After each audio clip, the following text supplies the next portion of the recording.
लेकिन अभी अभी उस मासूम ने निस्वार्थ भाव से राम जतन के हाथों उसे वापस भिजवाया था। छोटे से मासूम बच्चे की समझदारी और खुद के द्वारा किए गए अमानवीय व्यवहार को याद कर आशीष आत्मग्लानि से भर उठा।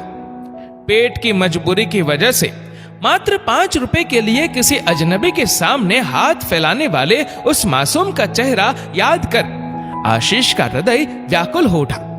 राम जतन, मुझे अभी उस बच्चे से मिलना है, लेकिन साहब वो तो आपका कार्ड मेरे हवाले कर अपने घर चला गया। तुम मुझे उसके घर का पता बता सकते हो? क्यों नहीं साहब, हमारी सोसाइटी के पीछे वाली झुग्गी में ही तो वो किराए के एक कमरे में अपने परिवार के साथ रहता है, और वैसे भी मेरी ड्यूटी खत्म हो गई है। चलिए मैं आपको खुद उनके घर तक पहुंचा देता हूं। ये कहते हुए राम जतन आगे आगे और आशीष उसके पीछे पीछे चल पड़ा। एक टूटे फूटे मकान के पास आकर राम जतन रुक गया।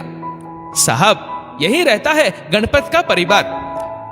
यह कहते हुए राम जतन ने उस एक कमरे वाले मकान के दरवाजे पर दस्तक दे दी। भीतर से एक बूढ़ी महिला ने दरवाजा खोला। काकी, ये साहब आपके पोते से मिलना चाहते हैं। बेटा, वह तो रोते रोते सो गया। क्यों काकी, वो रो क्यों रहा था? राम जतन यूं ही पूछ बैठा तो उस बूढ़ी महिला की आंखें भर आई। आज घर में आटा नहीं था, रोटी नहीं बना सकी, भूखा था बेचारा। इतना सुनते ही आशीष का दिल भर आया। माताजी, उसकी माँ कहाँ है?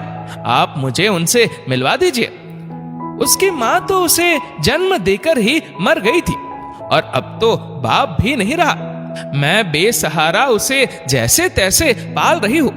अब तो कभी भर पेट भोजन भी उसे नसीब नहीं होता साहब। इतना कहते कहते वह बुजुर्ग महिला फफक फफक कर रो पड़ी। आशीष ने आगे बढ़कर ढाढ़स बंधाते हुए अपनी जेब से निकालकर कुछ रुपए उस बुजुर्ग महिला के हाथ पर रख दिए। माताजी, अब वह मोहताज नहीं रहेगा, उसका पूरा खर्च मैं उठाऊंगा। एक अजनबी परिवार के प्रति आशीष की दरियादिली देख राम जतन हैरान था। असल में वह नहीं जानता था कि सोसाइटी के जिस फ्लैट में बिजली का तार जोड़ते वक्त गणपत के साथ वो जानलेवा हादसा हुआ था, वह फ्लैट आशीष का था। उस हादसे की भरपाई कर पाना आशीष के बस की बात तो नहीं थी, लेकिन वह अपनी हैसियत के मुताबिक उस परिवार की सहायता कर गणपत की आत्मा की शांति के लिए प्रार्थना तो कर ही सकता था।